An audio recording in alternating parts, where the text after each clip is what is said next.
Clive Jones.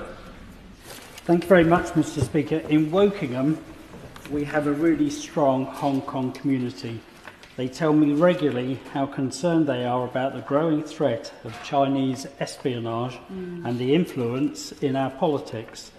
Many of them will have bounties levied on their heads. What is the Minister doing to ease the concerns of our Hong Kong community, especially my constituents, and what is he doing to protect them and to protect our institutions? Mr. Speaker, it's an entirely fair and reasonable point, and let me give him reassurances further to what I've already said today and on other occasions. The government will continue to stand with and support members of the Hong Kong community who've relocated here to the UK.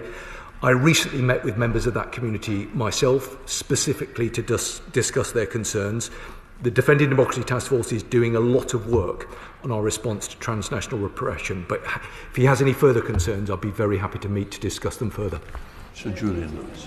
Does the government accept that China is a bad faith actor whose basic technique can be summed up by a single phrase: buy influence and build dependency? Isn't that exactly what's happened in our universities?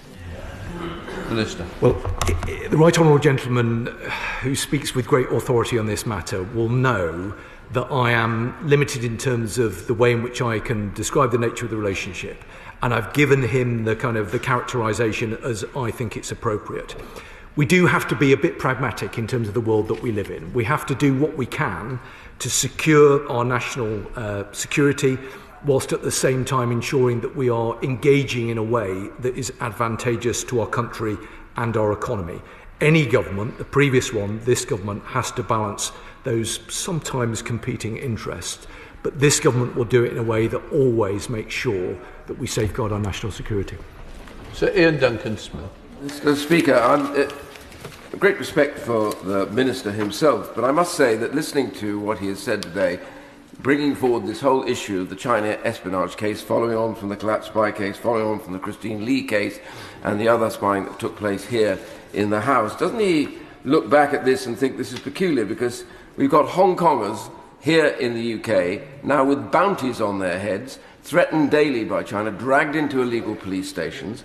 And then the Minister talked about all the other things: threats to our democracy, threats to our industries, cyber threats through IoTs, threats to our universities, and threats to our MPs who are sanctioned and who daily have to face these challenges. Doesn't that make a bit of a mockery of the idea that China is not a continuing threat and that they are not now in the upper tier of furs, as my honourable friend from the Dispatch Box called for? Surely it is time. The number one priority for a government is defence of the realm. Balancing priorities does not trump defence of the realm. Minister.